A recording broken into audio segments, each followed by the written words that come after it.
Welcome mga bay, Therena at ating tunghayan, ang pagpunta ng tao sa underworld para maipakita ang kanyang lakas ng maging isang pinuno, sa mga tao at kung paano siya ma-reincarnate bilang isang makapangyarihan king sa underworld at sa iba pang mga pangyayari. Salamat.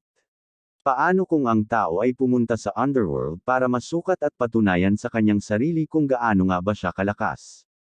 Ito ang nangyari sa isang tao na pumasok sa underworld at pinapatay ang mga kaluluwa ng tao sa kanyang mga kamay gamit lang ang espada nito. Hanggang sa siya ay napahinto dahil sa kanyang kapaguran sa pagpaslang sa mga kaluluwa. Kahit gaano pa katagal ang katawan niya sa underworld basta kaya niya lumaban pilitin niya hanggat kaya niya. Pero paano naman magkaroon ng anumang kahulugan ang walang katapusang pagpaslang niya dito? Kahit ganun pa man para mapatunayan na siya ang hari gagawin niya kahit ikasawi niya. Dahil siya daw ang hari ng mga tao. Hanggang sa natigilan siya sa isang bagay na kanyang nakita kahit na ito ay galit. Dahil sa ito ay may malaking paa nakatayo sa kanyang harapan, at hindi lang iyon, may lumabas pa ito ng malakas na mapula na enerhiya. Kaya napatitig muna siya sa kanyang nakita. At lakas niya sinabi, kung siya na ba ang pinuno dito sa underworld? At sa sinabi niya na iyon nagpakita ang isang malaaurahan na lalaki. Habang nakatingala ang lalaking ito sa itaas nang may narinig siyang nagtanong kung ano ba raw gusto nito. Kaya napatitig na naman siya sa kanyang nakita, doon niya napagtanto na iba na pala ang ruler sa underworld. Kaya sila ngayon ang kumakatawan dito sa underworld na ito. How dare you do that? At napatanong siya kung para ba daw sa isang haring tulad niya ang paglabas ng mga pinuno na ito sa underworld. Nang marinig ito ng pinuno mahinahon ito nagpabugo ng usok mula sa kanyang bakoy, at sabay sa paglakad nito. At sinabihan ang lalaki na isa foolish na tanga. At nang makarating ito sa dulo ng mga daliri, ikaw, baliw ka ba? Tanong niya dito sa lalaki. Tapos sinundan niya pa ito sa pagtanong kung sa pakiramdam ba daw niya ay hindi siya matatalo, tama ba? Kaya ito ang batang kayang magnakaw ng kahit ano. At ang monghe na pumapatay sa kahit anong kaaway. At ang hari ng mga tao na maaaring mamuno sa mga tao. Kapag nakatayo ka lang sa harapan ko. Tapos ipinakita sa kanya ang mga detalye mula sa world book na aklat na agaran niya naman ito pinagpasyahan. Para sa akin isa ka lang makasalanang tao. Kaya nang galiit sa galit ang tao sa kanyang mga narinig mula sa pinuno ng underworld. Ikaw yung lalaking kailangan mawala. Pagkatapos may mga lumitaw na mga kamay sa paligid ng lalaki. Para sa digmaan, ikaw ay isang makasalanan lamang na nagsusunog ng mga inosenteng tahanan. Pugutan ng ulo ang taong nagtangkang magrebelde. Tapos nahawakan ang paa nito sa mga kaluluwa ng tao. Isa ka lang hari na pumatay ng maraming tao para lang sa isang trono, di ba? Dahil sa mga narinig ng lalaki na may kabuluhan, mas pinili nitong tumahimik habang nakatingin ito sa ibaba, dahil sa hindi ito makagalaw gawa ng mga kaluluwa na humihila sa kanya. Gayunpaman, wala ka paring alam tungkol dito. Hanggang sa tuluyan na siyang lumubog sa mga kaluluwa ng mga tao. At ngayon ako ang namumuno dito. Makatakas ka lang sa lugar na ito pagkatapos masiyahan ang lahat ng kaluluwang kinuha mo sa iyong paghihirap. Kaya manatili ka lang dito at patuloy na maghihirap. Kaya napasigaw na lang ang lalaki sa kawalan niya ng pag-asa hanggang sa mahayla siya ng mga kaluluwa ng tao. Paglipas ng ilang daang taon, muling naikwento ng Black Slime ang mga pangyayari noong mga nakaraang taon. Sinabi niya ito sa kanyang malamig na mga mata. Ang susunod. At ang mahina niyang boses. Isa sa mga empleyado ng King of the Underworld, si Nomamang. Kaya Nomamang ang pangalan ng Black Slime. Kaya, ito ay napaka-cool. Tama, hari, nahihiya ako na patuloy mong pinag-uusapan ito sa loob ng 300 taon. Pinuno at tagapag-alaga ng Underworld, hari ng Underworld. Pero sa tingin ko malulungkot ako. Hahaha, bakit ka malulungkot? Dahil bigla mong ibinalita ang iyong pagre-retiro. Si Tulpo ang magiging kapalit mo, pero mahina pa rin siya sa maraming paraan. Ha, tunay. Akala ko maganda ang lagay niya. Narinig ko na maraming tao ang naghihirap dahil dito. Kaya sinagot niya ito ng siyempre, ang makasalanan ay kailangang harapin ang isang mahirap na panahon. Dahil ito ay para burahin ang mga kasalanan ng makasalanan, dagdag niya pa sa pagsasalita. Tapos huminto sila sa kanilang paglalakad sapagkat narating nila ang pinto ng palasyo ng Underworld. Ngayon ang kailangan mo lang gawin ay simulan ang karanasan sa pagkakatawang tao, tugon ng Black Slime sa kanyang amo. Nako, medyo kinakabahan ako, ang tanging sagot nito sa Black Slime. At nagpasalamat na lang ito sa lahat ng oras at pagod na binigay ng Black Slime, sa kanya kaya hindi niya raw ito makakalimutan kahit na magkatawang tao pa niya. Kaya napatawa na lang ang Black Slime sa mga sinabi nito sa kanya kaya dapat lang tuparin niya ang ipinapangako niya sa kanya, kahit hindi ganoon daw kadali ang magandang reincarnation. Well, magagawa ito ng mga tao ng maayos. Sambit niya dito habang itinutulak niya ang pinto. At ganun din ang iniisip ng Black Slime para sa kanya. Kaya huwag kang umiyak dahil sa natatakot ka, dagdag niya pa dito sa kanyang amo. At natawa na lang siya sa Black Slime tapos don't be afraid and worry about Tulpo, sabi niya pa habang siya tumatawa.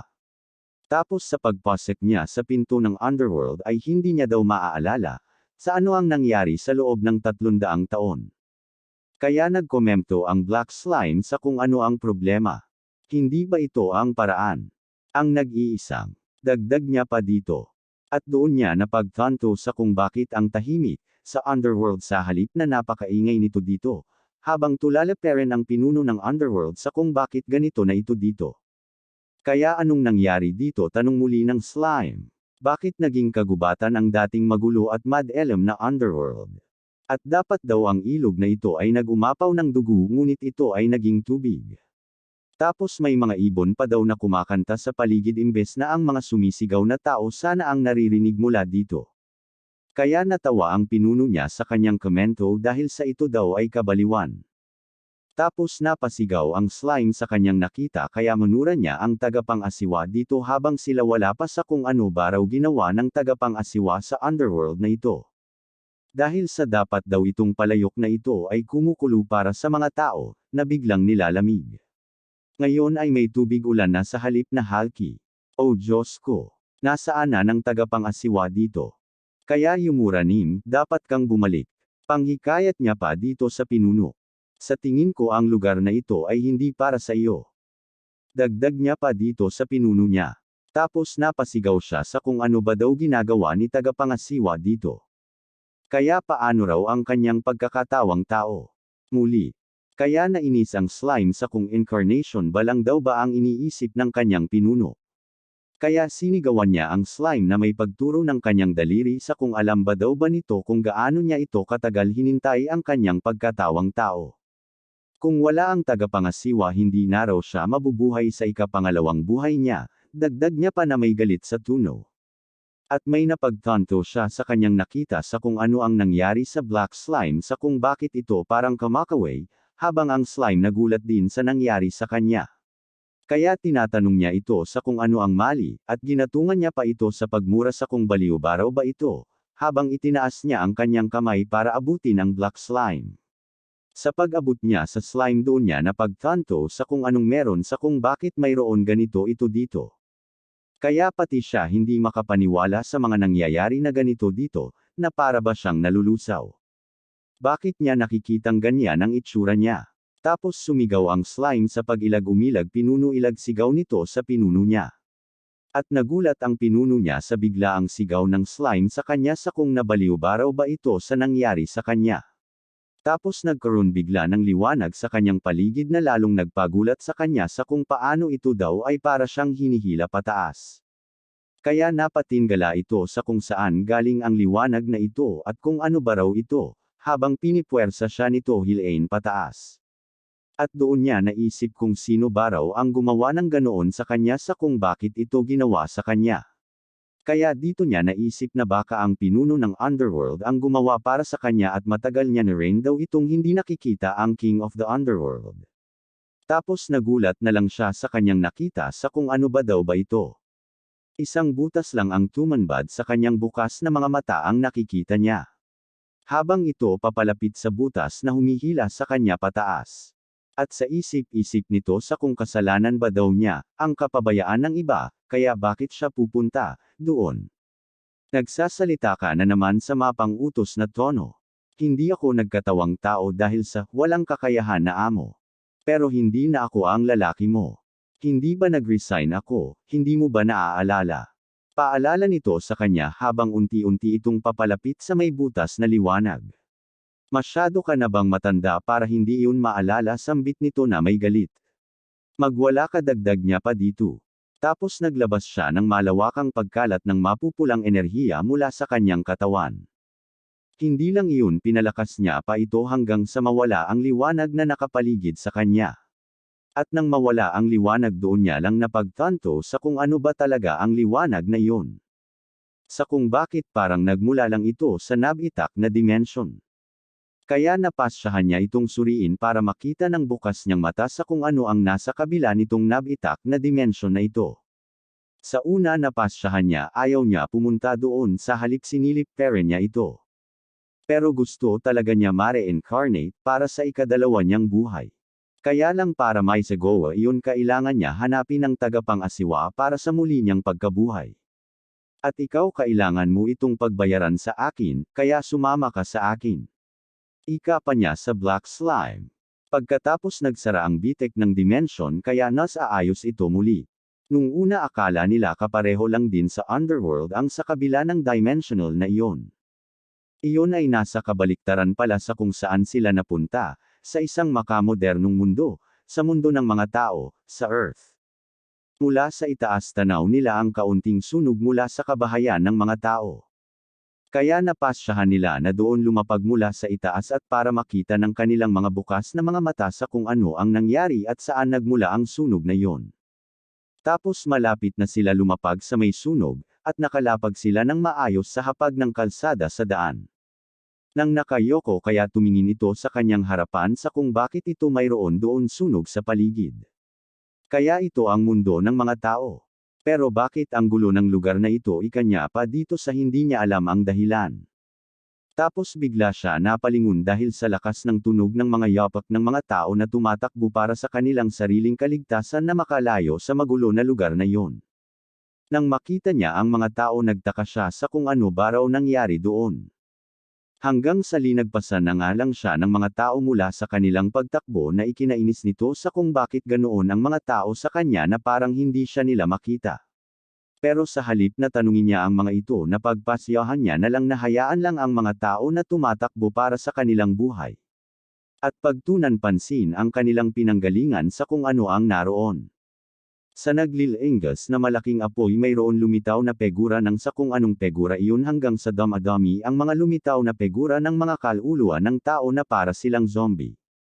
At nang makita niya ito, nagulat siya sa hindi niya makapaniwala sa kung bakit naririto ang mga kaluluwa ng mga tao mula sa underworld. Tulad ng mga tao, linagpasan lang din siya ng mga kaluluwa na ito sa paghabol nila sa mga tao na nagmistulang zombie. At doon niya napag-isip habang patuloy siyang linalagpasan ng mga kaluluwang zombie. Kaya wala sila sa underworld. Dahil sa nandito sila sa mundo ng mga tao. Nang may batang sumigaw ng masakit dahil sa hilain siya ng kaluluwang zombie. Gamit ang paghawak nito sa paa ng batang babae. Kaya napaiyak ito sa pagsabi ng masakit-masakit habang humahagulgol ito sa pagiyak. Pero sa kabila ng pagiyak ng batang babae, tuloy pa rin ang paghila ng kaluluwa na zombie hanggang sa makalapit ito sa batang babae na may pagkagutom. Kaya lalong napasigaw ang batang babae sa gagawin ng kaluluwang zombie sa kanya. Nang biglang may liksi sa bilis ang umiwan sa bakas sa kung ano iyon. At ipinakita na ang gumawa pala nun ay ang hari ng underworld, kaya nasa pagitan na ito ngayon ng zombie at ang batang babae na may mapupulang mata. Tapos sinapok niya ang zombie na kaluluwa sa may panga nito, dahilan ng kanyang pagtilapon sa pader na may pagsabog ng makapal na usok sa paligid nito. Ngayon ang lugar na ito ay may pag-amoy ng dugo kung saan-saan. Dahil sa nangyari at sa ginawa niya sa pagsapok ng isang zombie, ang mga kaluluwang zombie ay natigilan sa kanilang sarili. Hanggang sa nabaling na nga ang atensyon ng mga zombie sa kanya. Dahil sa ang atensyon ng mga zombie na kaluluwa ay sa kanya nakatun, pinagsasabihan niya ito kung nabaliw na ba silang lahat. At nagtanong pa ito sa mga kaluluwa kung hindi pa ba sapat ang underworld para sa kanila.